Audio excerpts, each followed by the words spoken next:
आज बीड जिल्ह्याच्या दौऱ्यावर महाराष्ट्र राज्यामध्ये विशेष परिचित असलेले वकील गुणरत्न सदावर्ते होते। या भागात त्यांनी जाऊन पत्रकार परिषद घेतली। या पत्रकार परिषदेमध्ये बोलताना त्यांनी एक वक्तव्य केलेलं आहे।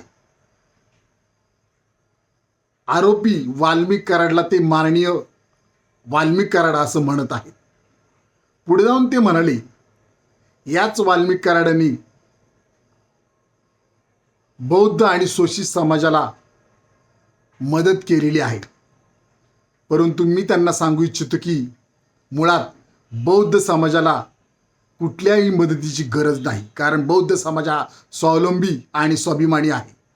मुळात संविधान निर्माता महामानव डॉक्टर बाबासाहेब आंबेडकर यांनी याच बौद्ध समाजाला धम्म दिला आणि हाच बौद्ध समाज डॉक्टर बाबासाहेब आंबेडकरांचा विचार पुढे घेऊन जाण्याचं काम करत आहे आणि विचारावरच चालत आहे। आणि डॉक्टर बाबासाहेब आंबेडकरांनी बौद्ध समाजाला स्वाभिमान सुद्धा दिलेला आहे।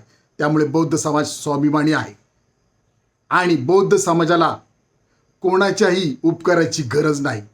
मी तुम्हाला सांगू इच्छितो गुणरत्न सदावर्ते, स्वावलंबी म्हणजे कुणावरही अवलंबून न राहता स्वतःचा विकास स्वतःच करणारा।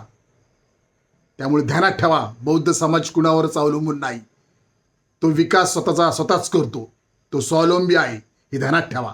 त्याला कुठल्याही व्यक्तीची उपकाराची गरज नाही।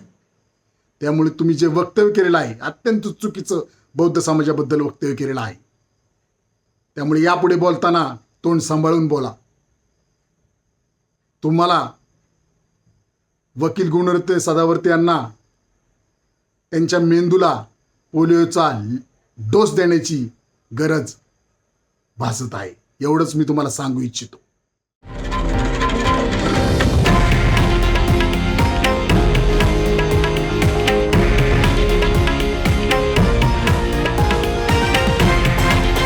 हे आहे देशातील नंबर 1 न्यूज नेटवर्क आणि आपण पाहत आहात TV9 मराठी, एकमेव।